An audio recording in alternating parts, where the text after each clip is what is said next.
is America's author, Devious Cast. And as written by America's author, this is CCP Podcast.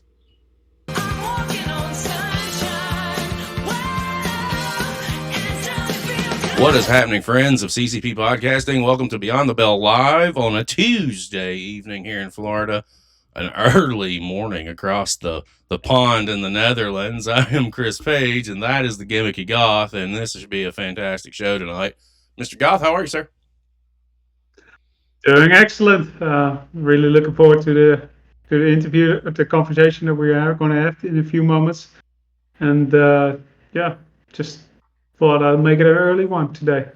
Oh, yeah, it's definitely an early one for you. I was shocked when I got that message an hour ago. And you're like, hey, what time are we doing this? Because I may come in and hop on. I was like, well, okay. 7 o'clock, here we are. Buddy, before we get too deep into the party and get into our conversation and welcome our guest in, we've got some stuff to talk about.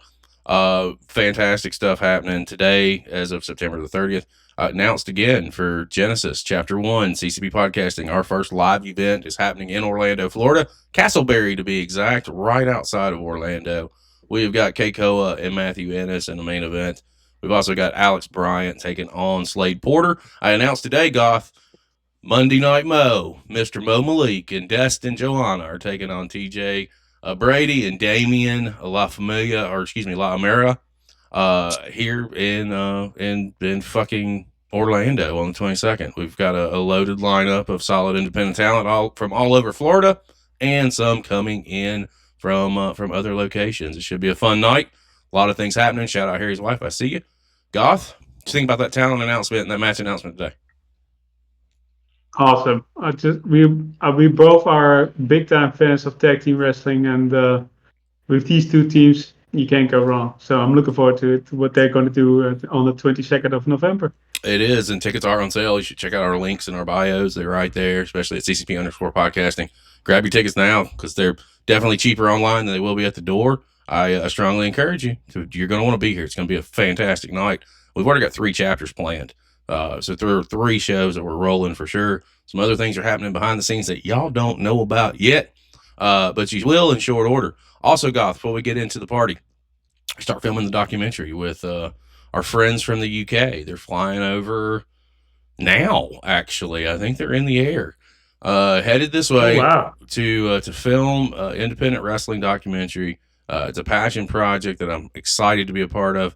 And we will definitely have the director on a future Beyond the Bell. Stay tuned for that. Lots of fun things are happening. Shout out Danny Devine. I see you, brother. I hope the West Coast is treating you nice. We've also got Goth. You're in chat. A lot of great stuff happening, guys. But let's jump into why we're here today. Our platform is independent wrestling. And what I love about independent wrestling and the scene in general is being able to connect with different talents from all over the world, whether it's here in the States, whether it's internationally, and developing relationships and being able to maintain those relationships and legitimately and be authentic with our relationships. A guy named Dallas Dash, we had him on the show a couple of weeks ago, was out of Virginia. I had a great conversation with him, and I definitely wanted to keep our, kind of our finger on the pulse of that market. So I hit him up. I said, hey, man, who do you think would benefit from, maybe coming down and sitting down with us for an hour or so? And he gave me a list of names. Our guest today is one of those individuals. Ladies and gentlemen, welcome to the show, the one and the only, Mr. Zion Hart. How's it going, man? Everything's going well, man. I'd love to definitely be on here, man. It means a lot to definitely be able to tell my wrestling story in front of everybody. Yeah. I'm just out here chilling right over here by the Golden Gates of pretty much California, San Francisco right now.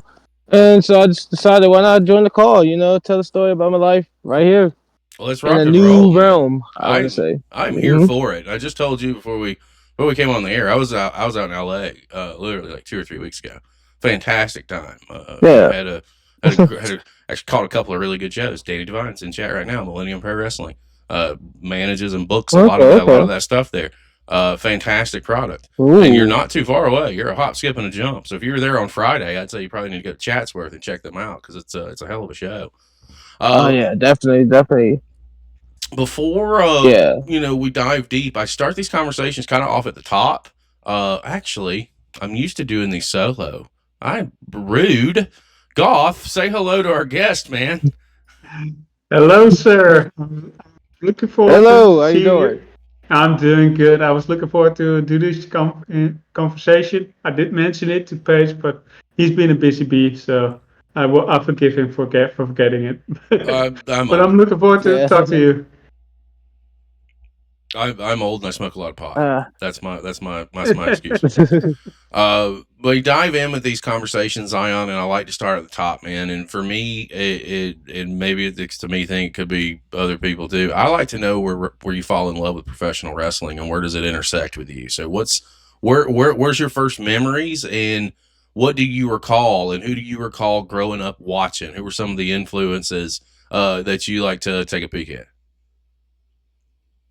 well, let's see here. My first visions of wrestling was there was actually two. There was two times when Teddy Long had that marriage segment on SmackDown, Yeah. and when they performed John Cena's theme song live on Raw. Those are my first two memories I've had of SmackDown. Of SmackDown and Raw, and I want to say pro wrestling in general. But, When did you fall in love with it? Did you follow with it like uh, immediately, or was it, or how does your fandom? When you dive into your fandom, what's that look like? how I fell in love with it was my brother went on the WWE internet, like the website that they used to have when they used to play flashback like segments, matches, and stuff like that. And he looked up The Undertaker. And the moment he looked up The Undertaker, that's when I realized like you can be pretty much anything and everything in wrestling and still, you know what I mean, catch somebody's attention. And I just liked his menace, darkness, methodical Oh character yeah. that he had. It was always something that intrigued me to know that you don't have to be happy, this happy go lucky guy. There's always a whole bunch of sides to the ball. And I feel like just his emotions and the music that he came out to, his move set, his everything about him was just different. It wasn't like a normal person. Like watching him was like watching a scary movie, but in a wrestling like you know what I mean background. When you I want to say my. go ahead, go I'm ahead. sorry. You can go ahead. No, go ahead. Um. Yeah, with him, I like just pretty much the thought of it. I like the smoky clouds. I like the dim lights. Like dark blue was always my favorite color. But like just to pretty much make it a tone like that, and then just like church bells going, and it's like each church bell has a ring that was like a center of any type of beat that was on there. You know what I mean? Like the so much as the beat itself of him coming out was just like was able to set fear in somebody's soul, depending on how they look at him or how they portray them as. And that's what I liked about him pretty much, honestly. But I have a second favorite wrestler too, and this was based off of because me and my older brother, we used to watch wrestling together, and we used to imitate some stuff that was on there. Um, both of our favorite wrestlers was Matt and Jeff Hardy as a tag team because they were like brothers who were able to do just about anything and everything. So I want to say my second favorite wrestler was always Matt Hardy. You're Truly definitely gonna, underrated Matt Hardy, by the way. The broken brilliance yeah. is epic, and Yeah. I will be the guy to Mm-hmm. say it. And if people hate me for it, that's okay too, because I'm all right. But you mentioned the Undertaker, and it takes me back to a conversation I had with a guy named Chuck Mercer. And may not have been Chuck. I forget who it was with now, but literally the Undertaker, Jeremiah Fresh, out of SoCal. The Undertaker scared the shit out of me. Mm. When he debuted in Oh, yeah. 1990, I was 8 years old, and it used to scare Mm-hmm. me to death. And I was not a fan until way later on of Taker. But those are some really solid influences, man. Like as far as not influences, but people Yes. that you kind of came into and drew into. And I asked that question, and it'll relate and correlate a little bit later on when we start talking about your character work, because some of the character Okay. work it kind of connects a little bit to Taker a little bit with the ominous and very physical side of what you're doing inside the ring. I think Indeed.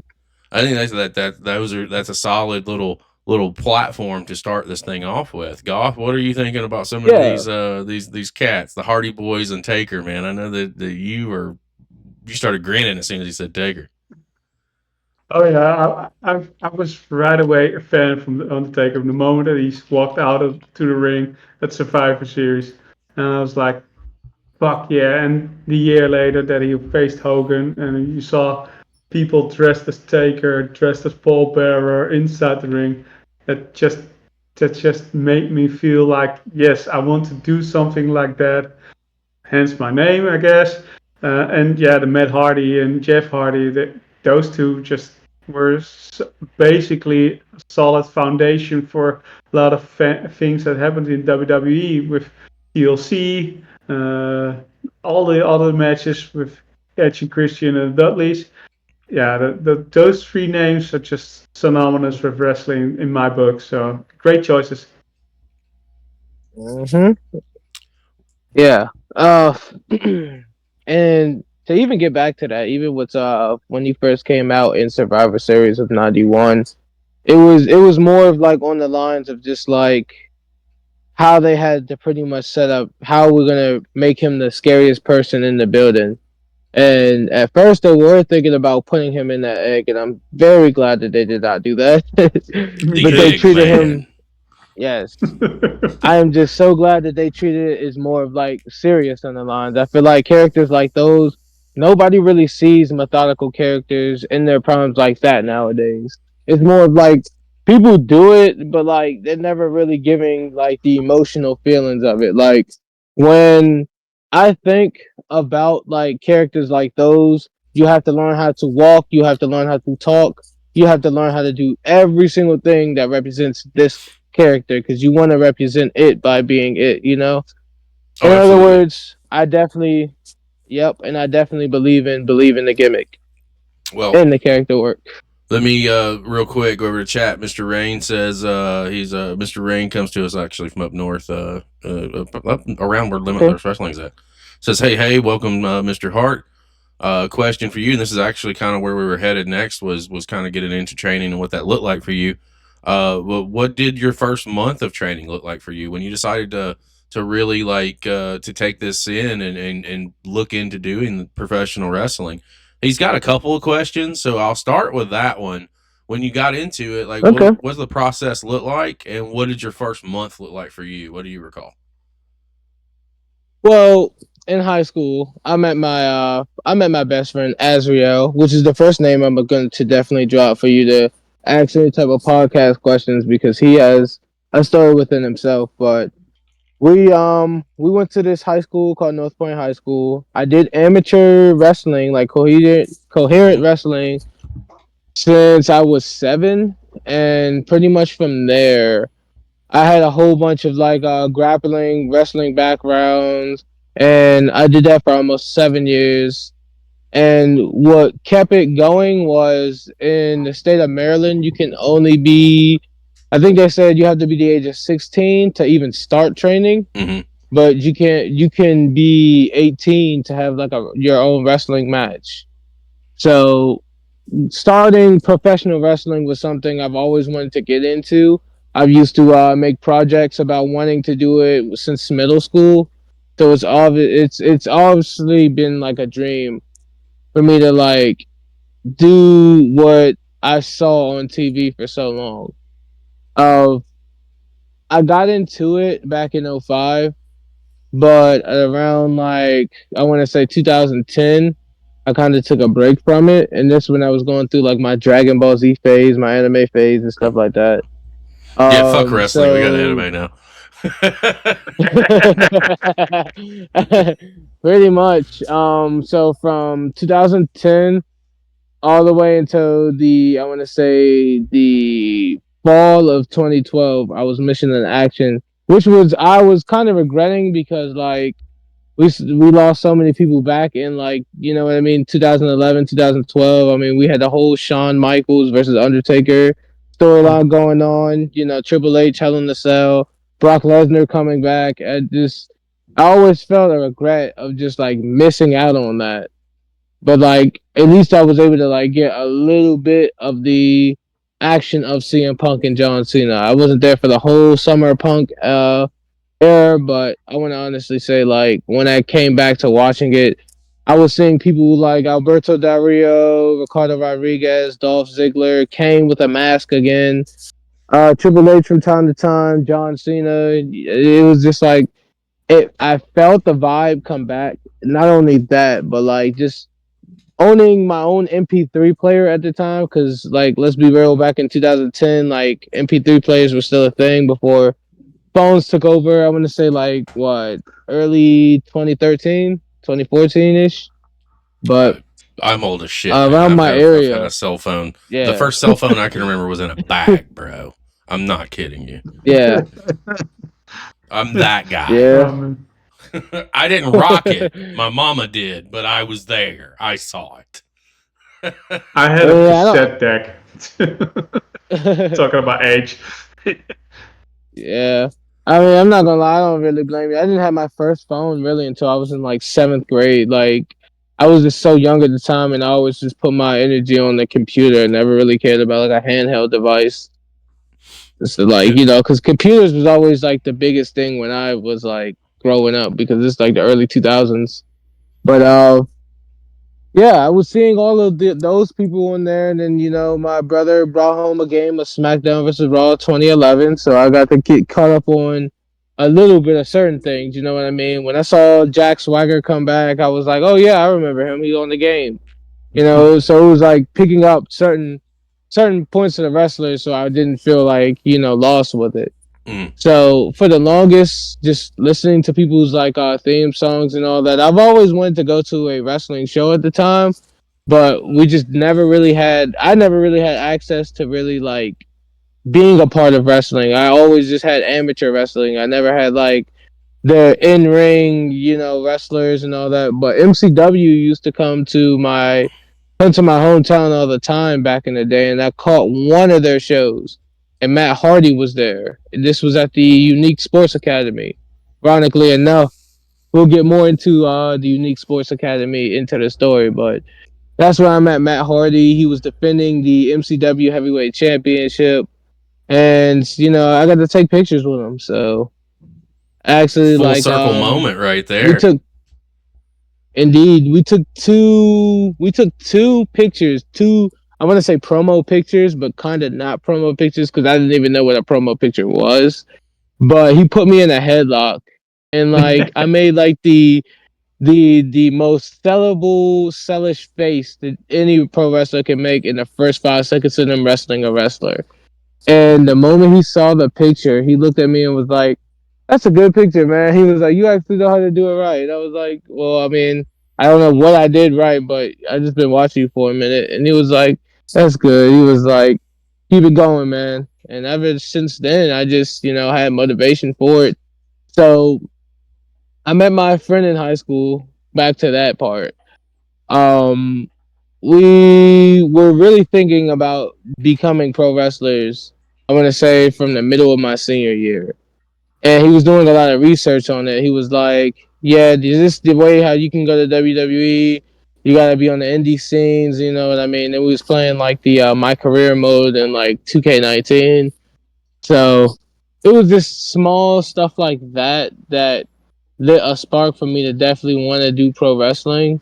So instead of like doing it in Maryland, me and my friend, we actually moved all the way down to North Carolina, and we started at Firestar Pro Wrestling in Greensboro, North Carolina. Okay.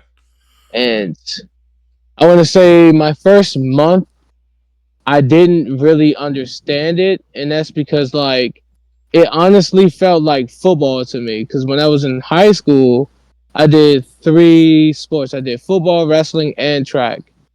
I was always good at grappling, always good at wrestling, but audible hearing and learning how to do stuff and timing was just never really the best thing for me. I've never really understood like to get stuff right then and there on a perfect timing note. It was always, you know what I mean? It was kind of like hitting a reverse on like 2K19. It was too late, too fast. stuff like that. And it was only because this was like my first time ever having to do wrestling in this type of formality, running spots. And even taking bumps, it took me about 2 weeks to learn how to take like a back bump because I had to like completely trust myself not to pretty much, fall and break my neck, but to always learn, and just it was very risky. It was definitely it was definitely stepping outside of your comfort zone at the time. Of the people who I met there, they were more of on the lines of being motivational. It was feeling like more of like a family type zone. I loved it. It was like all connections, you know what I mean? It was more of like everybody was there no matter what happened. We all had fun doing like drills and stuff. We were able to feel more comfortable doing this after, you know what I mean, just bonding. I feel like most wrestling schools don't really have that nowadays. It's just like that inner bond with one another so we can be able to like, you know what I mean, work best for one another and we know because I feel like the more bond that you make with somebody in wrestling, you can be able to, have good matches because you can trust them to do a whole bunch of crazy stuff. Excuse me. Yeah, well, But you talk about the early days of training, man. Everybody loves burpees, man. Stop. Everybody loves doing a good burpee. I hated doing burpees when I was in training. I was the bane of my existence for a hot minute. And you did mention some of the stuff that you struggled with was kind of like, the basic stuff when it comes down to it, because you're coming from collegiate wrestling. You're coming from that aspect into this aspect. And I do like to ask guys when I know that they've had the collegiate background, was it difficult for you to, like, not saying turn the competitive switch off, because you're gonna be competitive, people are gonna be competitive, but when it came to like getting in the ring and working, was it easy or was it difficult for you to kind of pull back a little bit and not go 120? it did. However, there was one person who showed me the difference between what collegiate wrestling wants from you and what professional wrestling wants from you. And his name is the Infinite Man Tim. He's honestly been there since day one, honestly, when it comes down to telling me the difference between a work and pretty much what you would reframe it as a shoot. Mm-hmm. I would say honestly, in collegiate wrestling, the main goal is to win with more points or pretty much pin him and make sure he doesn't get back up. With pro wrestling, it's more of on the lines of let's do it together without, you know what I mean, like kind of lighten up, just like what you said as well. And I would say honestly, it plays a lot of mind games than collegiate wrestling because you have to actually think. It's like playing a game of chess inside of your mind. And collegiate wrestling, it's more of like you got to get whatever body part you have to get in that certain amount of time, and if you can't, then you pretty much have to go to the next. It's always like constantly thinking, constantly thinking. But in pro wrestling, it's more of like, okay, I'm moving my piece right here. What piece are you gonna move? You know, and for the longest, I never understood it. But like as of like today now, from like learning from that, it was like a lot of fun. It's like playing with like alphabet soup, and that's when I feel like that bestly helped me out a lot. Like understand professional wrestling altogether. You got to put it all together, Yeah. my man. I'm so sorry. I had my microphone muted. I was coughing. I thought I hit No, the no, you button, but I straight. didn't. Goth, let me come around to you, man. What do you have in regards to any training or character development or anything like that? What's on your mind? Well, what I'm always curious about, because I look at things through a fan perspective. How did you start off character-wise when you started in with your training, when you got your first couple of matches? Um, I know you got a certain character right now that you're really adjusted to and that you're comfortable with. But how was your character back then compared to what you were right now? So, with that being said, every student that comes out of Firestar Pro Wrestling has to go through a graduation requirement, like a test to see what you know, how much you know. Are you able to, make matches? Are you able to level up pretty much? Are you able to have a good match without having to be like, you know what I mean, Hmm. spoon fed? It actually gives you like the whole entire breakdown of wrestling before you're able to take bookings and stuff like that. And I've always taken my head off to that theory because like I'd rather you be trained, fully trained to prepared to wrestle people like me or anybody else out there than not have training sources at all. And you're saying that you're doing all this when ideally, you don't have any type of like source of any type of knowledge towards it. Because everybody can join this. Anybody can join this at any given skill, which is the scariest piece to me in my head. Because it's like without any type of training, and you're out here doing this, you can possibly hurt yourself or you can hurt somebody else. And we don't want that. We don't want that. We No. like to keep the city clean. Yeah, facts. No, I get it. Now for now versus then for me is like it's so wild because I've had the opportunity to Yes. step into a lot of training facilities in Orlando and around Central Florida, and I've also been in Hmm. facilities out on the other side of the country, and I could always draw a comparison back to like how I trained. Bro, I trained in a fucking barn on the side of a goddamn mountain. Like that's Yes. that with a there's a ring and there was no AC. It was fucking hot. It was we started with like 13 or 14 people, ended with two. It wasn't. I can't attest for what it is today. I can only imagine that it's got to be way better than it was for me back in my day.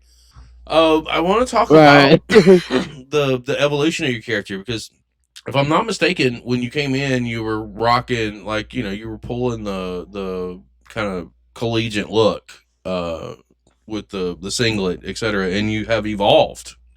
And I kind of want to talk Mhm. about the evolution and when did you from then to now really when you started back then to pivot and start evolving yourself to what we see today.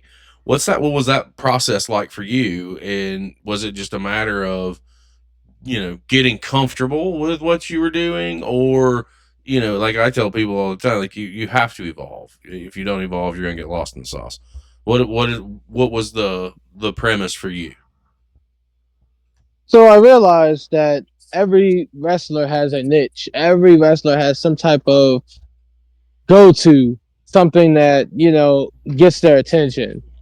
So I really wanted to be comfortable within myself and knowing what I can do because everybody, like even in my hometown, everybody knows I wrestle. I've been on the pretty much the not the magazine scene, the newspaper scene for the county, like the county athletes. So Mm-hmm. everybody knew I pretty much did amateur wrestling at the time. So I decided why not use that as like one of my first gigs and see how it goes. Because I was comfortable, with the headgear, with the singlet, the shoes.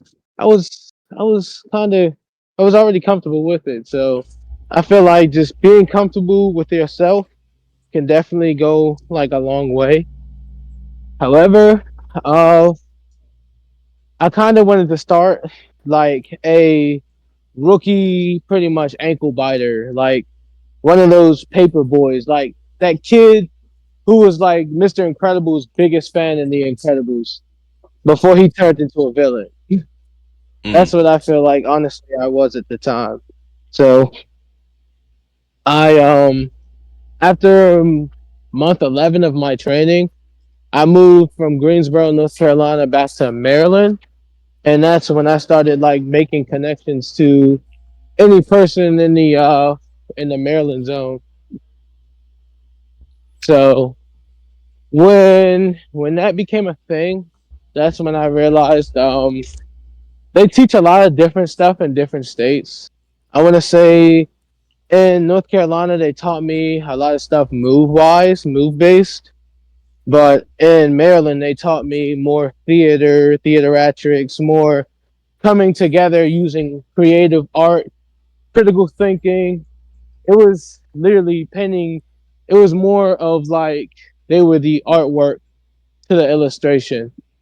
So learning from people such as like Mason Wall, Rico Hendricks, pretty much Common and K and El O'Neill, and even Christopher Andino and Saul Esparza, and learning how they pretty much were able to do wrestling without, you know what I mean, and still everybody understands and know who they are because they are so comfortable being themselves that, you know, that's what you can't get the logics of it.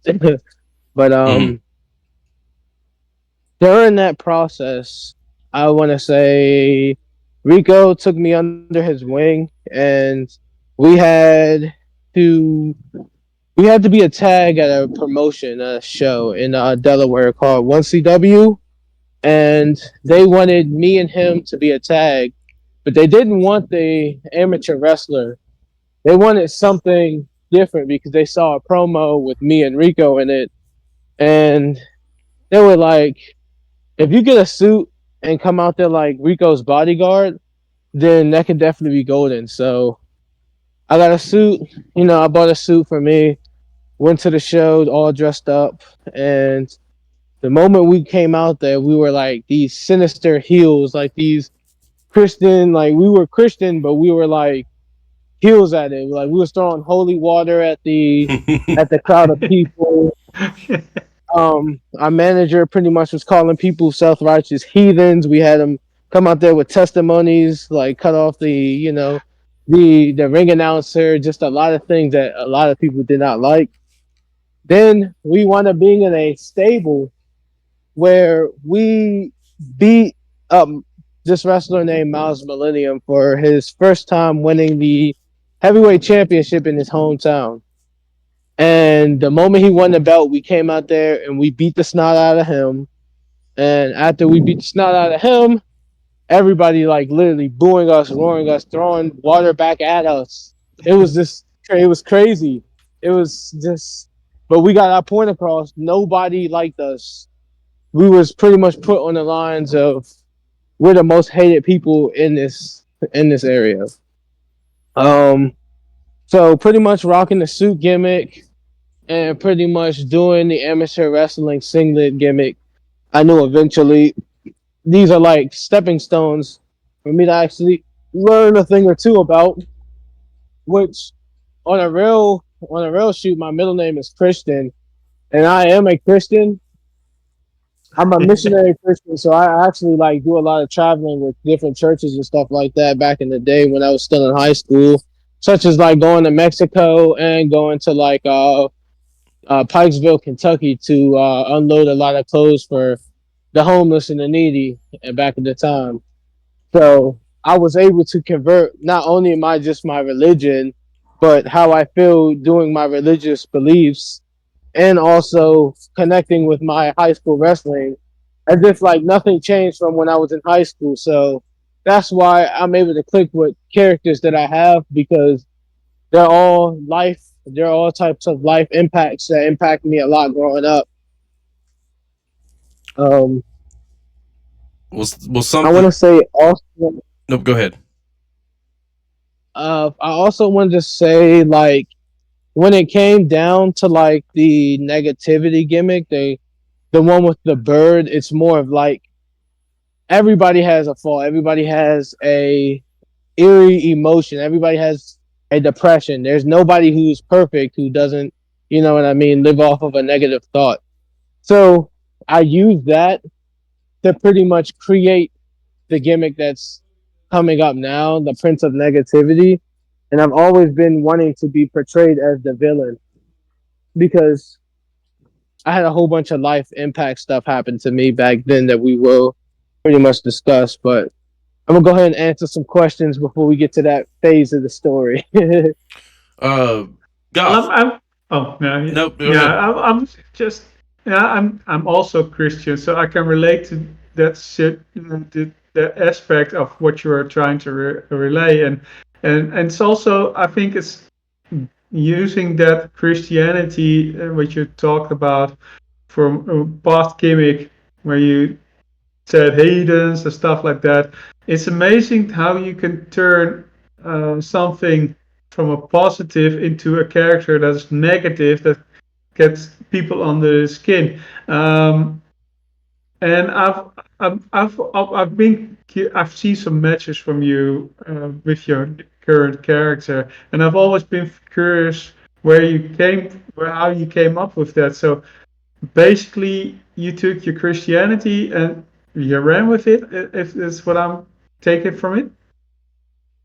So what separates the negativity gimmick from the suit Christianity gimmick Mm-hmm. was this was a shoot problem that I actually turned into a whole propaganda for everybody else to feel my own emotion. So late 2021, when I moved back from North Carolina, I met a girl, and we pretty much was chatting and we pretty much, typical relationship. We got together, we got to talking, and she made me feel some type of happy. Like she made me feel happy about Mm-hmm. myself, but I kind of took it and I studied on it because in wrestling, you always want to be on your feet about thinking about like the next thing that's going to get somebody's attention. I feel like that's why the media is such a great source right now for wrestling because it's things like this is definitely going to get your like what I mean, your point across. A lot of people, Mm-hmm. this is how your cloud is built up. So I took it, studied it, but one day she was moving to college, and when she was going to college, she pretty much like she needed time for herself. So it got down to a point where it was like more. She didn't want to like say I'm breaking up with you, but she more of on the lines was like, what can I do to get rid of him? So Mm-hmm. she she was moving to Baltimore. She was moving to Baltimore, Maryland, and she invited me to go down there, like what I mean, be the star buddy right then and there, make sure she's okay and all that. But the moment I moved there, I was pretty much stuck there because she wound up breaking up with me the day of when I moved there, which you know, a lot of eerie feelings, a lot of craziness. You know what I mean? Was I good enough? It was more of like Mm-hmm. listening to October Rust by Typo Negative. This that whole entire album itself was like a connection, Amazing. yes, towards it. And this was around October 24th to be exact. So it was kind of crazy because this wrestling promotion in New Jersey at the time named Bloodstorm, they were running a Typo Negative based show that same month. So that Oh. actually, yeah, that gave me more and more ideas of what this character that I wanted to be because I always wanted to make like another persona, but I just didn't know what it was, how it was going to be. I didn't know if it was just going to be another update of pretty much the Matt Monster with the amateur wrestling gimmick was going by then, but we uh we kind of ran with that for a little bit. I mean, like the story behind it, the city, he's, depressed, this gothic depression dude is stuck in the city of Baltimore. Nobody to help him, nobody pretty much to give him any type of thought. It's just like with the theme song, my theme song is more of like a mix of Carlos Santana, Mm-hmm. and Typo Negative when he made a crossover song. I think that was back in like 2006. It was called Symptoms of the Devil. But pretty much after hearing that song, Well Good Time, when I was in the environment, the song alone picked up like pretty much a majority of the character because it was all feelings. It was all just something that was a connection. Mm-hmm. It really helped me best understood how to really put my emotions into something without it like pretty much falling apart. And it was more of on the lines of just like it's helping me build adrenaline to actually want to do this character. If everybody can see what I'm seeing, if everybody can feel how I'm feeling in just one environment, I feel like that's what really gets a lot of people's attention. It makes me smile deep down inside to see how everybody can like agree on what I can agree on, you know? When you say Um when you Yeah. say typo negative, bro, it takes me mhm. back to the very first typo negative song I ever heard. Oh, Black number one. Oh, I like hearing. oh, Yes. That black. is Black number Yeah. one. that's it. That's it. And I was Mhm. like fucking teenager. And I remember Yep. it. Like it's so wild because when you say that, like that thought and that memory just like popped in my head. I had to have been like 13. And my stepbrother, who was much older, like in his mid to late 20s, he asked me if I'd ever heard typo negative. I was like, no. It's like, oh, you need to listen to this CD. Gave me the CD. Didn't Yep. listen to it with me. Just gave me the CD. So you need to listen to the CD. The first one of the first tracks, Black number one. And since then, that song, whenever I hear it, it always takes me back fucking 20 plus years. Yes. Insane. Yeah. And you see, that's what I love about old school, early 90s, late 80s music, because that's the type of music that helps wrap your head around certain things. You know what I mean? The moment you Mhm. listen to that song, it's not just you listening. Like you don't even know what the lyrics is saying. It's just the song itself that you're gonna remember, and it's always gonna have you remember that one item. You know what I mean?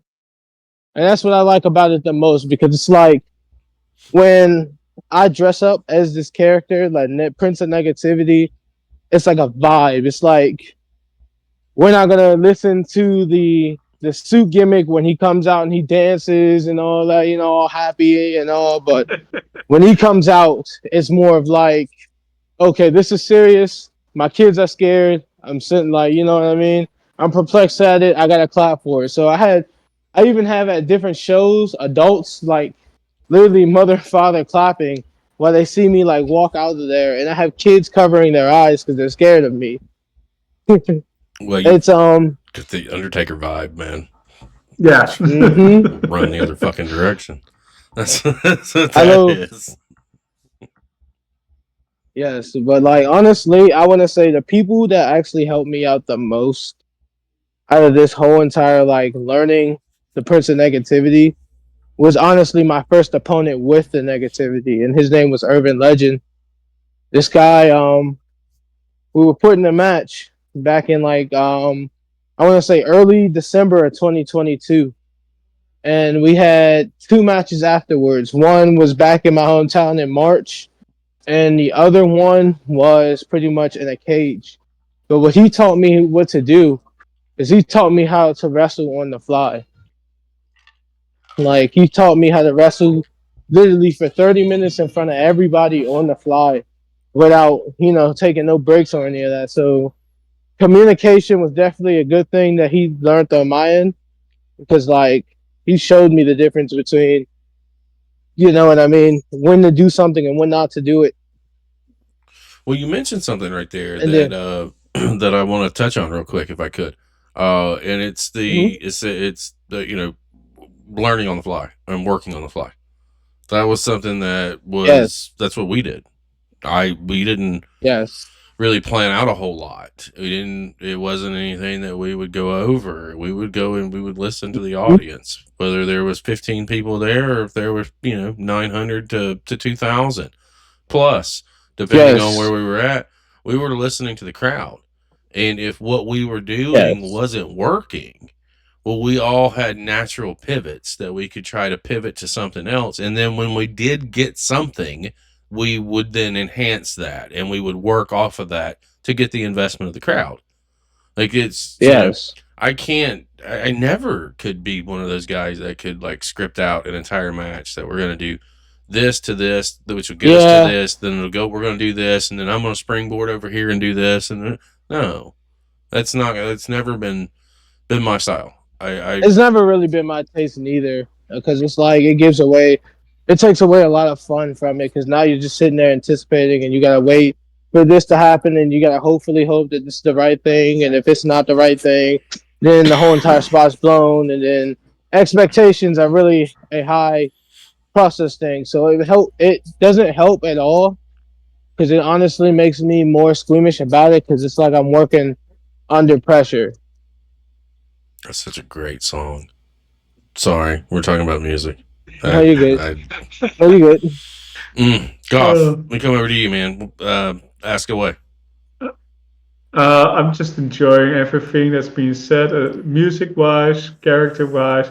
Um, I've I've seen the last match that I've seen from you was a no sanctioned match, I believe, against an opponent that, at least what I got from the announcers, was your trainer in that match or whatever. At least you were his pupil, I believe, and I'm I'm a really love matches like that as long as the story's being told well. Um, how was it for you to put on a match like this? Because you also been telling like you had a cage match, you had 3 matches, you had to learn for 30 minutes how to create that match. How was it to have that non-sanctioned match? What did it go through your mind when you go into the match and perform for crowders really against you at that point? Um, that was something that I was curious about. So when it comes down to it, the guy who I was wrestling in that film, he's an incredible wrestler. I give all props Mm-hmm. to him because like he's learned at like such a young such a young wrestling age, if that's a word I can actually say. This guy showed a lot of acrobatics since day one. This guy has like Mm-hmm. literally he was something that's always meant for wrestling. He is something that's truly nobody has any type of like complaints of him. Nobody has any issues with him. Everybody can look up to this guy.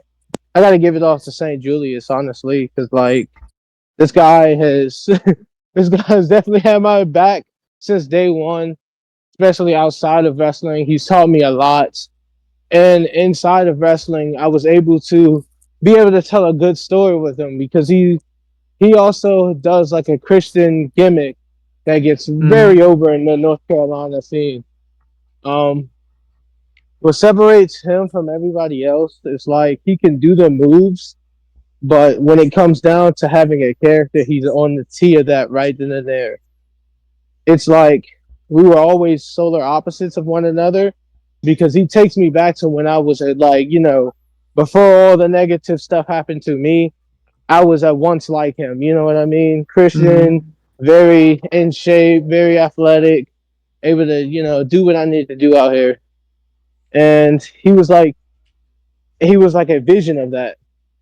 And with me being negative, it was like I have to be the villain in it. I hate him because he makes me feel like how I used to feel before I was able to get the point across. You know what I mean? It was just always just that negative feel about it. I want it so everybody can hate me but love him at the same time. I am like the yin and he's like the yang. Yeah. And we're so good that we can even work together and we do we're called the Spicy Saints, where we're able to I'm able to dress up in my suit and dance, and he's able to be holy within himself, and we just we take over the whole entire scene with it. But then what I mean, I'm more of like Dr. Jackal and Mr. Hyde. I have my good days, but also gonna have my bad days where I gotta beat you up. um, I do a lot of crazy stuff with the gimmick too, such as like put people in body bags and try to set them on fire, stuff like that. It's a I try to really make it sustainable so you can remember who I am, especially for the next time you come here, because it's very unordinary. Well, are there at least marshmallows involved? Shoot, I wish. He I has a mean, torch though. can we roast some marshmallows on this with these body bags that we're setting on fire? I mean, that's. Yes, I'm, especially with the gasoline on top of it too. I'm, So yeah, I mean, it gives new meaning to Billy Joel. Goth, we didn't start the fire. yes. It, No, it no, was, we didn't. it We was didn't. already started. Oh, let me ask you this, Zion, and you know, the first hour here, it's kind of flown by, and I didn't anticipate it to flow by so quickly. I want to talk to you a little bit about some of your highlights so far. What are some of the things that Oh, stand out for you? Whether it could be matches, it could be a promo that really uh, took off. Like it I could can be. definitely. What are some of your highlights so far? I want to say honestly, any match that's a St. Julius match, I encourage everybody to go back and look at every single match that me and St. Julius has actually ever had, because there hasn't been a single match that we've had together or against each other that hasn't been just like grade number one, in my opinion. I want to say story wise, it's always catch a lot of people on their feet, especially I want to say the last, not the last, but the second from the last match we had. He was able to break from my curse after being stuffed in a body bag, like pretty much kipped up like he was Drew McIntyre or Shawn Michaels on a hot WrestleMania morning, and like literally gave me a drop kick. I felt every single bit of that energy, and everybody like literally loved that match. Um, Definitely my second one too. I really encourage everybody to go watch Urban Legend matches or my match against Urban Legend, because it actually, you can see the difference between learning how to call stuff then and learning how to call stuff now for me. So that was definitely a help benefited. And I want to say another good person to definitely watch me wrestle is definitely got to be, no joke, Aaron Wilson. He, when it comes down to him, it's like definitely learning how to withstand myself and how to withstand him. And I've always loved the energy that we're able to do, because it's like more of like a, oh yeah, you could do that, but I could do this. Like so many of our matches has always been put to the test of who could be better than who, and that's what I like about those type of matches, because it's like you can have fun and still communicate a whole bunch of stuff, you know. Mm. Um, Two big move highlights that I can actually say is jumping off the case for the very first time when I was at Assault Wrestling Alliance in Waldorf, Maryland, against Urban Legend. And the second one was, I want to say, my second ever cage match when I won something called the Sweet 16 Mm-hmm. spot. And I think that was at EWA in Baltimore, Maryland. There was this guy, I forgot his name, but he was like 600 pounds plus. And I was like I was literally fighting 175 at the time. I was literally fighting Damn. 175. And my finisher was like a modified spine buster, but it was like pick up one leg, boom. So it was a one-legged spine buster. And they told me that I have to hit this finish on him. And I was like, boy, this better be WrestleMania moment of any type of moment ever. So like literally, I told him that's gonna be it. We got to go out there. We got to see it. You gonna have to see, like, you know what I mean. First time ever actually doing it. The first time he was tired, like, you know, he sandbagged me, but you know, I was like, nah, that's Son of good. a We can go in bitch. 3. How dare Yep. you? Then the second time, we actually got on the mark. And the moment I picked him up, I heard a lady in the back, a lady in the crowd, like literally, she started screaming like she ain't never seen that before ever. And then just like big slam. And I was like, I'm tired. I was like, where the hammer out so I can ring this bell? Because it was first one to ring the bell inside the cage wins. So after I picked him up, boom, slam, I pretty much rung the bell. And after I did that, you can like literally see me just die. Like, like you can, I was just like a SmackDown versus Raw character after they won the match. Like I just like literally went to a default just rest mode. I just hope Like that it has the rig for that was 600 pounds. Jeez. yeah, That's this guy heavy. was this guy was very big. Like I'm uh, literally the biggest guy like I've ever actually wrestled before ever. But I want to definitely give out my whole flowers to Mr. LeBron Cozone because if it wasn't for him, I wouldn't really learn the things I really would have learned about the business. I give my hat off to people like Javon Evans who stayed through the whole entire time. See, that's something that y'all don't know. I know mm, Javon Evans even when he was Jay Malachi back when he was wrestling at DPW. He's always been a cool kid. He's always been a good kid. He's been, he kept his nose clean. I respect him for everything that he's done. But not only just, himself, but he's actually gotten the school a lot of bit of clout. And I really appreciate that from him. Because it's always about giving back to the business. Yeah, true. Oh, Yeah. Goth, let me come around to you real quick. Always. Oh, sorry, go ahead. Mhm. It's hard when I don't see you on No. camera, so I don't know when you're stopping. So I just have to. No, I'm sorry. I'm very sorry about that. No, you're fine, But brother. no, yeah, it's just I feel like a lot of people in this business nowadays want to be stingy with their art, but he's different. These guys are different. These guys are actually, I want to say, a spot of the future.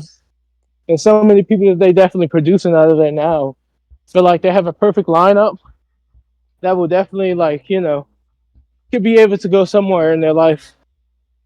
Whether it's AEW, WWE, New Japan, even if it's just being in the indies. I feel like every single person who came from that school has benefited or learned at least something, regardless of whatever type of experience that they had. That's what I really enjoy, and that's what I really love about the school because it's that bond. And the bond will actually get you to a lot of places because you always got to stay healthy, humbled, and always hungry. mm. That's why I really take my hat off to Mr. LeBron Cozone because if it wasn't for him showing us each person that he's pretty much had there, you know what I mean, any type of things, he wouldn't know what we're doing. Like every time I throw any lariat, I always do it as Goku learning pretty much the Kamehameha from Master Roshi. That's why I try to reframe it as Great every single reference. time. Yep, every single time he looks at me and say, "Oh yeah, I like your lariats," I'm like, "It represents you." It was even to a point where even in my suit gimmick side story, as my suit gimmick, my finisher is telling everybody in the crowd to put their hands up in the air and give me their energy, and I turn it into a lariat. I love a good fucking That's lariat. awesome. I love Yes. a good lariat. Yes, everybody in the crowd puts their hands up in the air. It's like magic in the air because that's what I love. I love getting people involved. That's the best one of the best matches I can say that will surely grab my attention is getting everybody involved. Whether it's throwing cookies in the air and giving it to the people, you know what I mean? As long as you can get these people involved, it's the only thing that matters. You got to get them invested. We've preached that, Yes. and that's the thing about the beautiful thing about what we do. When we watch stuff on our channel, it's usually sight unseen, and then of course we have Yeah. feds that we've watched for years now on our channel because they've captivated us and they've hooked us, and it's Yes. usually because of the storytelling that's going on, and but what makes it so great is when we watch this stuff back and we have no context, we are relying on the talent that's in the ring to keep us entertained and to keep us, you Right. know what I mean? And if you do that with people who have no context of what you're doing, and if you make us want to go out and see, okay, how did we get here? And now Right. we want to say, where do we go from here? If you guys do that, you win. It's and that's the name Indeed. of the game. It's creating that investment. You have to make us want to invest in us when I say us, it is the ticket holder. It's those who are coming to see you. Yes. It's those who like streamers like us who put stuff out here for our audience to stumble into. If you hook us and Yes. you hook them, then fuck, you win. That's the name of the Exactly. game. It's always been. Yeah. It's never changed. It's never changed at all, and that's why I can agree with you on every second of that. Because it's like there's not that many people nowadays that want to be invested in wrestling like this. I understand the concept of you turned up, but what makes you turned up? Like it can even be something small as like, oh, I hate the crowd. So you go out there with a pissy attitude or something like that. But you want to also establish who you are. Because I mean, default guy in tights, 2K is already doing a good job at making those. You know, Yeah.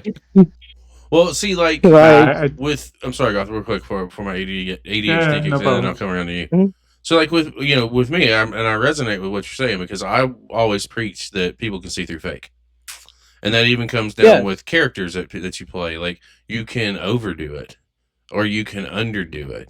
Like I've always been authentic. I found my success when I became my authentic self. When I shed the gimmicks and threw Chronic in front of my name and came CCP, which was a play hmm off of DDP. You go back to 2000. I was big into WCW, so like DDP was my guy. He was my jam in the Attitude Era. So I was like, that's my throwback. That's my callback.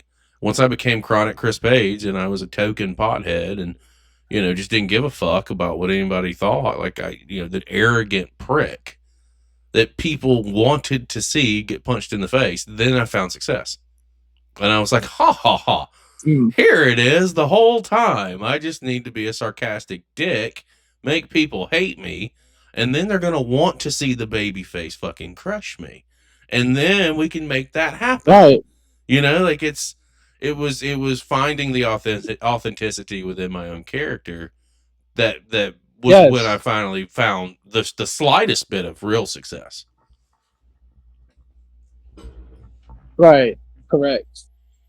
Go ahead. Yeah, because like I mean, it's kind of like watching a commercial, and it's like nobody cares about whatever is said in that commercial unless it had a slogan or some type of crazy catchphrase that you can catch.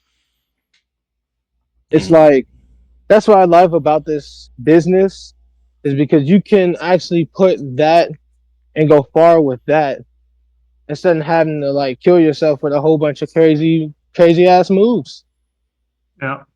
Yeah, I I love the agree. fact that I love the fact that like being yourself can get you more places than not being yourself. If you actually just take the time to just like study yourself, you can be the best of yourself. And that's what I really feel like I'm learning a lot of because, even though my story is far from being over because I'm young, you know what I mean? I have something that most people don't have. Hell, I can even say my last name is literally a shoot wrestler's actual name, last name, and it's a dynasty. And I Hmm. really, really am very blessed for that because it goes to show you that I am a reason. You know what I mean? There's a Mhm. reason for me to be here. 100%. Go Yeah. So, Goth. Let me come around to you real quick. I really enjoy when a wrestler has a good character, whether it's a good babyface or a heel. I love it. One of our favorite wrestlers at this point in Australia is somebody who's playing the role of a vice principal, who is a mm, school teacher by real life. He's Mr. Cliff. He's our favorite cult status wrestler in Australia, and that's what we like. And we instead of just everybody doing like 500 moves in 2 minutes, because yeah, well, it's cool to see, but it really doesn't tell a right, story. And what I see in you is what I've seen in several different wrestlers that from the past that I really enjoyed, like a Jake the Snake Roberts, like an Undertaker, like a Bray Wyatt, people who have a certain character that's different than the ordinary character, create a whole storyline, but just be showing up inside the ring, doing the moves that captivate you throughout the whole time. And what I've seen in the couple of matches that I've seen from you is that I feel like you've got something like that. And when you talked about The Undertaker, I can see what you are trying to say and trying to do in these matches when it comes down to The Undertaker. So I want to appreciate you for captivating my attention with your character inside the ring instead of just doing some flippity floppity moves or whatever. And Yeah, just and that's what I appreciate you. And I hope we can do one day like a spotlight on Mr. Zion because that will be awesome. I think. of course, of course. Yeah, I'll definitely be looking forward for that, man. You know what I mean? Just I'm always down to do a lot of creativity stuff because, man, everybody has, just like I said, everybody has some type of creativity that they just need to unlock and unhinge. And once you find that actual like character or that Yeah, actual niche that gets you, you're set. And I I Exactly. feel agree. like honestly, yes, I feel like honestly, this gimmick has been my most successful yet because it's actually allowed me to be myself and show my emotions truly with using wrestling and Hmm. still being able to get the point across. That's why I love doing it. It's very it's like a whole propaganda, and it's not just with the Undertaker fans and not just with the metal fans, but I'm gonna get with the Puerto Rican culture, the Haitian culture. I'm gonna get my ethnicities involved. I want to definitely like have more to show people. Like it's not just a off-brand Undertaker, but it's somebody's actual life that he's putting in towards this. Yeah. Some people could say it's true. Some people could say it's fake. You know what I mean? But it's all Mm. based off of real, actual story stuff.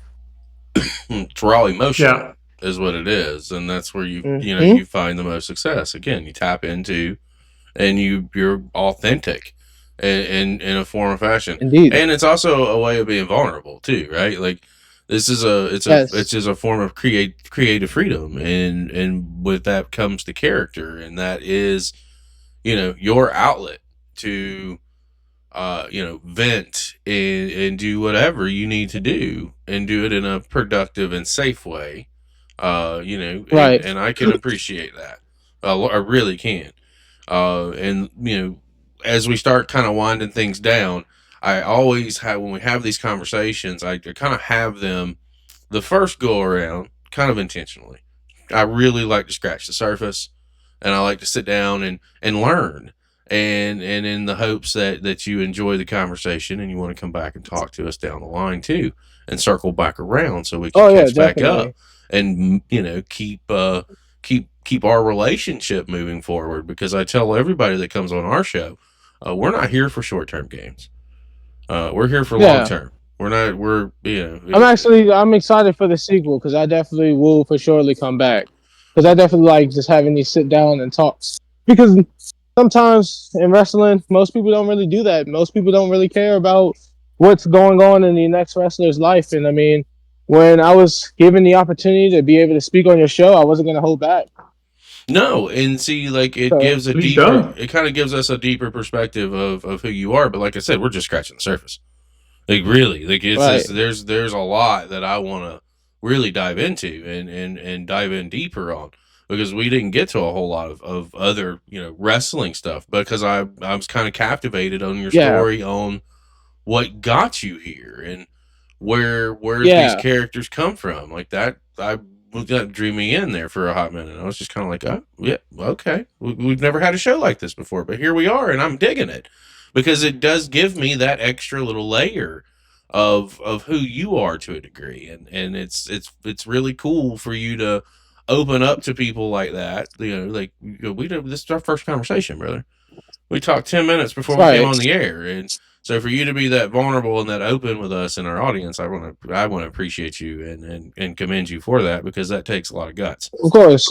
uh, Yeah. but I do want to ask you a couple of questions before we really get off the air and tie a bow on things for 100. And I always call these like my $1,000,000 questions. These are ones that I have a lot of interest in, mainly because of our platform and what we've been able to do in the past. I always like to find work for people if I can. And there's where these questions kind of Yeah. come from. The first one I've got for you, with the world being on fire, independent wrestling wise, like it truly every continent, and we would know because Hmm. we're on every one of them. If you'd have told me 2 years Right. ago that somebody on every fucking continent knows who we are, I'd tell you a liar. But again, here we are. Uh, where are some places that you want to work? Where are some companies on the indie scene? Of course, everybody, 90% of people always are looking for the contract and getting to the Fed. And on the way there's a lot of stops along the way that could be made. Where are some places that you have your eye on that you want to try and maybe dip your toe in? Well, first, Ashe for sure, definitely been in, definitely wanting to get in talks with the promoter who runs Ashe. I feel like just the community base, and I love how everybody works together there, and just the culture itself, very much amuses me. It kind of reminds me of like the Japanese Culture Center that's in Washington D.C. It kind of reminds me of something like that, where I can be able to show my character off, where I could be able to show entertainment for not only just the black ethnicity, but just for everybody itself. Um, Another promotion I definitely want to go to is definitely for surely reality of wrestling. I Mm-hmm. love how everything is operated there. It kind of looks like a semi look of just being in the WWE ring itself. I love the fact that like even the cameras, you can tell that even though it's indies, it's still ran by Booker T and it still has a chaotic effect. Anywhere in Puerto Rico for me for the third one. I would anywhere and everywhere in Puerto Rico because I definitely want to for surely show people, especially in the Dominican Republic area and the Puerto Rican and Haitian area, that wrestling still lives in our blood. Um, and just get more places in Canada. After working in Demon Lucha and actually like, you know what I mean, having the experience there, even like the moment I take off my Raven mask and everybody's just cheering and crying and like loudly just yelling, I want to feel more of that. So I'm just more of on the lines of just like anywhere in the United States, because I'm a traveling man. I can pretty much go just about anywhere. But, I just anywhere and everywhere for me is game. Even Well, if it's somewhere small, whatever size the party is, we'll definitely make the magic work. well, you mentioned a couple of things that Mm-hmm. I can point you in the right direction on. We have Got you. friends with Ashe, that work with Ashe, and we have friends that work with Okay. Reality of Wrestling. Uh, when I say friends, I Okay. mean talent who can possibly maybe put you in talks with people that you need to be put in talks with. We never meddle in affairs. I just open doors. I'll put it to you that way. So I'll get with you Oh, that's when we good. get That's good. when we get off the air. We'll chat a little bit and see if I can help you out there and point you in the right direction. And at least get you in For touch with some surely. I people. appreciate you. Uh, Yeah. Thank you.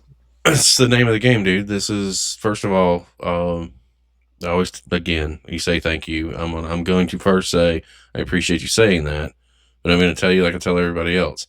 The thanks doesn't go to us. The thanks goes to you guys and girls and ladies, excuse me, women, and men who are out there lacing their boots and making this happen on a weekly, bi-weekly, monthly, yearly situation for us. Because without you guys getting out there and putting your bodies on the line and making the sacrifices that you have to make to be a professional wrestler, especially on the independent scene, if you're out here on the grind, like we don't have anything to watch if we don't have you guys.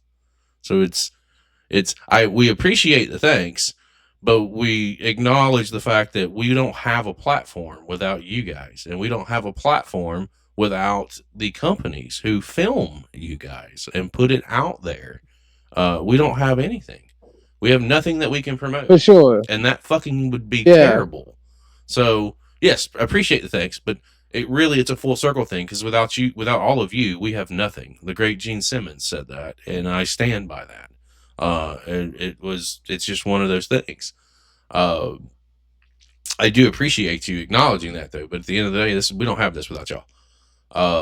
And Yeah. speaking of y'all, takes me to one of my next questions. And Goth, I want you to go ahead and line up one or two yourself, because as soon as I finish mine, we'll come around to you so you can ask one or two more, and then we'll get out of here. Got you.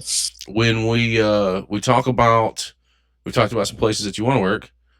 Who are some people that you want to work with? There's some names out there on the scene that pique your interest. Let's see here. Never really. I mean, honestly, I'm just wherever. Game is game. Wherever. I don't really have like a lineup, but just whoever I'm put in front of, just be ready to put on your A game, because I'm definitely like, you know what I mean. I'm definitely gonna go down 10 times harder than what it is, because every match is a good match in my opinion. There is no ifs, ands, or buts about it. Matches can be ended up way differently than how you would have think or would have thought, but just the thought process in the future of what you can learn out of that match is the only thing that really matters to me.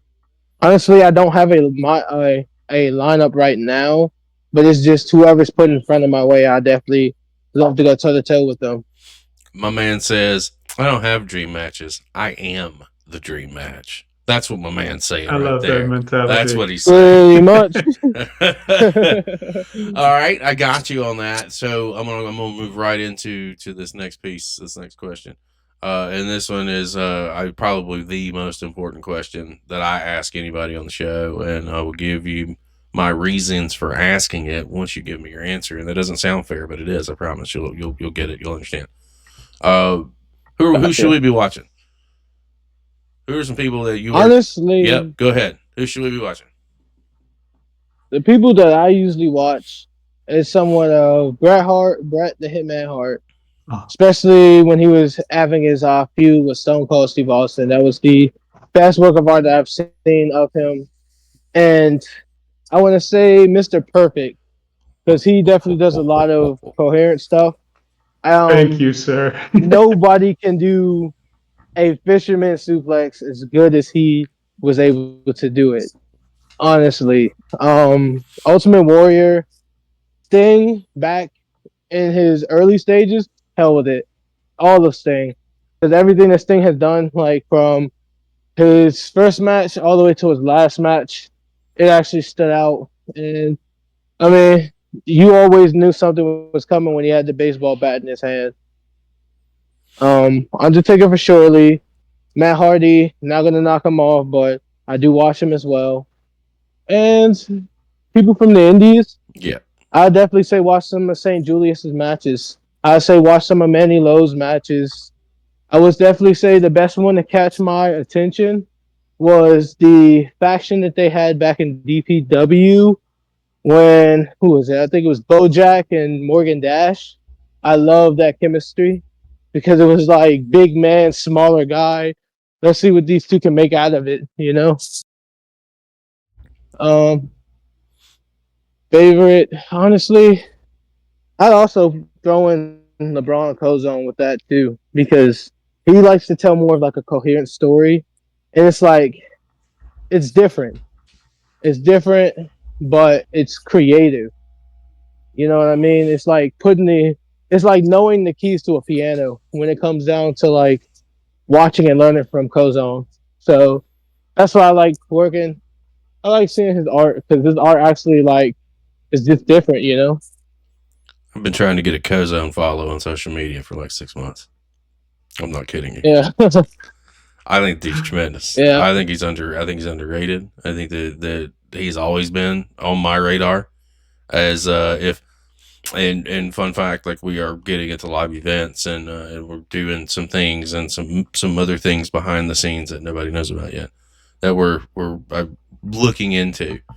He would be somebody that I would be like putting on a roster somewhere because the dude's criminally fucking underrated and is so tremendous inside that ring. So tremendous. Yes. People got to get. He's like definitely deserves like so much because he's actually helped out so many people in this wrestling business get to where they're at. You know what I mean? Griff Garrison, he deserves a pretty shot. much had to go through him. He deserves a shot. Period. No yes. no Both Malachi and Yes, both Javon Evans and pretty much Jackson Drake. They all came from the same spot. I miss those days, honestly, because it was like we all vibed at once. Even cutting promos in front of New Jack during training sessions. Never forget those days. Definitely never will. Goff, let me come around to you. You got any more questions? Not really. I just want to say thank you for mentioning those great names like a Bret Hart and Mr. Perfect, because me and Paige are Yep. two big fans of those two characters I'm a Bret Hart alone, guy. and we recently watched Bret Hart versus Mr. Perfect We for did. SummerSlam on a Wrestling Request live on Sunday, and it's a match that never gets old. So I want to say thank you for reminding us how great these two men were, and I also want to move also back to the question of you want where they want to go, because like I've said, I've seen some messages from you, and I can see you um, hopefully one day do like an international overseas to Europe, because we are big friends with some promotions in England like Progress, and when I saw you, one name stood out of me like that would have been an awesome match, and that's Car Noir. He's an amazing character. He's great in wrestling. He's hard hitting, Oh, that's for wait. sure. But Time out. Time the fuck out. If we're fantasy booking in Europe, you're putting Zion Hart. I love and appreciate that Car Noir. I do. Truly. But if you're putting Zion Hart in the ring with anybody, off rip on the UK scene, it is the spectacular twat himself, Mr. Charles Crowley. That's who's hooking up with Zion Hart first. Period. Interesting. Charles Crowley is the goddamn man when it comes to character work and fucking entertainment. I shit you not. If you have never seen him or you have not heard of him before, brother, I will DM you links. This dude is it. He can captivate you from the time he comes out through that curtain with this incredible character work. He is phenomenal inside the ring and has fucking psychology down to a science. He can read the room like nobody I've ever seen before. The dude's psychology is that great. I'm not kidding you. Bring it on, because I definitely like people who can know how to read the room. Those are Dude, my favorite type of matches. Those are my favorite type of matches. He's the one. He's the one. And yes, Car Noir, absolutely. I could see that as well too. But you got to start it off with Crowley. That would be. There's no ifs, ands, and there's also one other wrestler that I could see. He's majorly over in France. We've seen him in a British spotlight show we did on Joe Lando. That's a 22-year-old French wrestler named Kuro, Mr. Hype. When he comes out to the ring, he has this entrance music, and the people just go ballistic, singing his entrance music like you're listening to Seth Rollins' entrance music that people just chant along with, and he just plays the crowd perfectly. And he's such a over babyface. I could see you two have a great match as well. Oh, okay. A lot, man. There's a lot that was. Ooh, don't get me started on an international tour for you, dude. Don't do that. Don't do that. Because I'll be up basically for a day and a half booking you on it. Be like, oh, we need to talk to this person and this person and this person, and get this person to get us to this person. Yeah, no, dude, don't do that. I've had too many of those nights. I do want to say this, Zion. Like I said, this has been these first conversations. We just scratched the surface. I understand that coming in, and I know that we're definitely gonna get you back on a show for sure down the line here. Before we 100%. Before we get ready to wrap it up, I always turn the floor over to you, to our guest. Is there anything out there that you want to plug? Anything out there that you want to get out there? Anything out there you want to mention? The floor is yours. By all means, you go right ahead. So I know there's a lot of talent to definitely be looked at in the indie scenes, but the one I definitely want to say special shout out to, again, Firestar. With if it wasn't for them, I wouldn't even know how to be a pro wrestler if it wasn't for them. I take my hats off to people like Elliot Shock, Manny Lowe, Amir Rose, Kid Neon, St. Julius, Ray Shaw, Goodwill, a lot of them, because if it wasn't for them mentally, I probably would have still been lost in the sauce. I would have been doing this character, but I wouldn't really have a direction if it wasn't for them. I really feel like they pointed my head to the right direction so I can be able to still be a rising wrestler like I still have plans of doing. My goal is to definitely get signed by anywhere, but the best place to definitely go to understand and really knowing if you really want to do wrestling or not, and not just saying that you want to get signed just to say it, it's definitely got to be Firestar. It will definitely put you to the test, and they will definitely teach you how to pretty much raise the ranks to be able to be the next one to get signed. So yeah, special shout out to them, honestly. That's the biggest statement I honestly want to give out. Well, we appreciate you, man. Goth, what would you like to say to the people before we say bye-bye? Well, I Well, just want to say thank you all for being here. Thank you all for watching this from the first moment to the last, whether it's live on Twitch or on a replay on YouTube. I just want to say thank you all for coming over, and hopefully we'll see you anytime soon for the next show that we're going to produce in a very short time. By short time. yes, sir. By short time, you mean Thursday Yep. night, 7 p.m. Eastern. We'll be back for a spotlight on who? Goth, who are we coming back to watch on Thursday night? Tom La Rufa from France. Right. How long's he been on the list? Over a year, I think. Probably. That's Yeah. We have a long list, and we will get there. But yes, we're going to look at Tom La Rufa, one of Goth's picks. Since I made him wait fucking 3 months for a wrestling spotlight, I gave him 2 back to back. Listen, guys, we couldn't do this without each and every one of you. And more importantly, we couldn't do it without our guest. And the easiest way that you can show your support is by sharing, and subscribing where you can. And in social media case, it's free. Doesn't cost you anything. And our guest, it's been on the screen the entire show, Zion Hart. You can catch it at Zion.medley_, MEDLEY_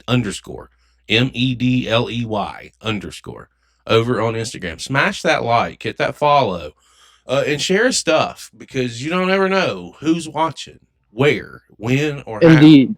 And the easiest way, kabam, hit that share button. Share his content. Get his name out there to people that we may not know who he is and may fall in love with the character, just like we have with what we have seen so far on our channel. And it costs you nothing. Do you have merch anywhere, Zion? Is there anywhere I could not find any merch links on you? So is there anywhere? Are you selling? Soon? Coming soon? Soon. Yes, very soon. I want to say towards the breaking point of spring, I should have all my access on pro wrestling tees. Okay. When that link is available, shoot it over to me, because I'll go in and add it to the video description. This will come out before then, obviously. But I'll add it to the video description, and we'll blast it out there as soon as that link is live, so that if you can support by buying a shirt, you'll be able to do that as well. This has been a fantastic evening. Guys, we couldn't have done it without each and every one of you. We're glad that you all stopped in. And for our guest today, Mr. Zion Hart, for the gimmicky one himself, the gimmicky Goth, I am Chris Page, and we will see you next time.